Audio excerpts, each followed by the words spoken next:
Welcome back to our series with TK from the Talking League podcast, where he gives us his advice about picking our starting fantasy lineups. 2 to go. 2 to go, and we've got, what, 695k here, Paul. Pretty good. Yeah, it's pretty good. I think we've got to look at the Tigers. Tigers, I think you're going to find some really good cashies this year. The guys I'm looking at, and one's returning, and he's going to be very popular. We're talking about Shawn Blore. Shawn Blore, so much expectation. 13.5% there, Paul. He could get off to a flying start. You would have to think he would be front runner for that edge position. I think so. I think Bateman, they want to play right edge ideally, but there's no way he's going to have the legs nor the combinations to just slid into that role. Absolutely. The next guy probably having a look, it's one of his mates, and we're probably going with the ACL duo, unfortunately. We're talking about Tommy Talau, another guy that's impressing. Great try scorer, comes with a dual position.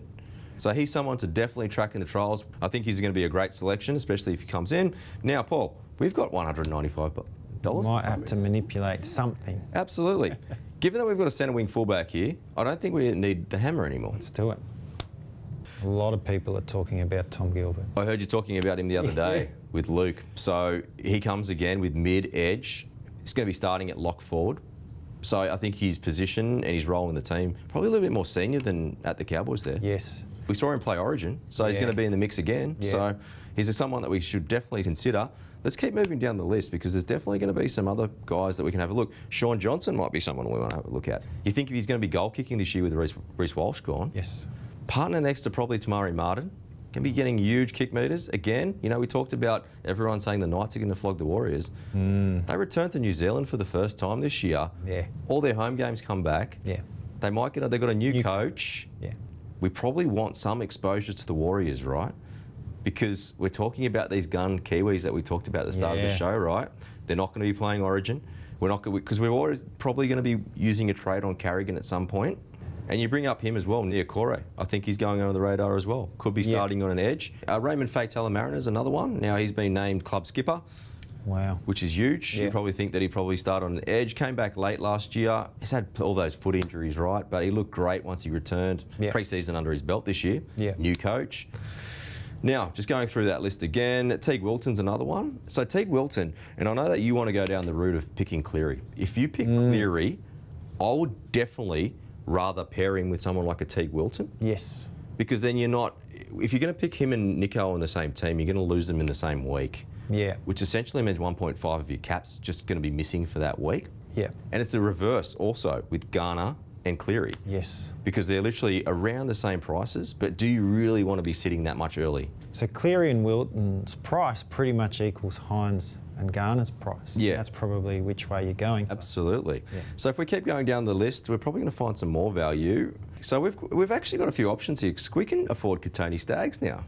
I think the great thing about having someone like Kotoni Staggs, second year post ACL, didn't have probably his best season last year in terms of try scoring. Yeah. That's great, right? Because his average is down, he's had a full pre-season, and we know that he's going to return to peak performance. The only thing that if we do put him in there, I think, how it looks. Yeah, so I think he's got to be starting for Alamotti, and then we've got to decide, do we have a strong enough team? So Shawn Blore, I think, will be good enough to carry in the 17. So we change Blore for Alamotti, and that brings him into the 17. We've still got a good 18th man in Tamari Martin, and we talked about Tyrell Sloan potentially being good enough to play week to week, right? I think so. TK, this is brilliant. Take a look, take the snapshot, tell the viewers where they can find you through the year. Yeah, thanks, Wally. So Talking League podcasts, so we're on Spotify, Apple, or you can just head over to the website at www.talkingleaguepod.com. So we're just about to finish our 17-team previews, so go have a look at that. We've got a Monday night team doctor where we rip through again. Someone comes on the show and we rip through the teams live on Facebook. So that's a lot of fun. Thursday night we do a live Q&A as well with all the punters. So just jump on the Facebook channel for that. Saturday we've got Around the Traps. So we just go through the weekly news. And then the last 2 weeks we're going to rip through pretty much all the trials and then position by position. We're a little bit loose in these teams previews, but we'll get a little bit more specific and a little bit more stat numbers. It's getting so close to round one and lockout, so I recommend you listen and take in as much information as you can now. It's going to be crucial. Tika, thanks so much again. And of course, this is NRL Fantasy. I'm Paul Jodka. And don't forget, you can get all your fantasy news at nrl.com.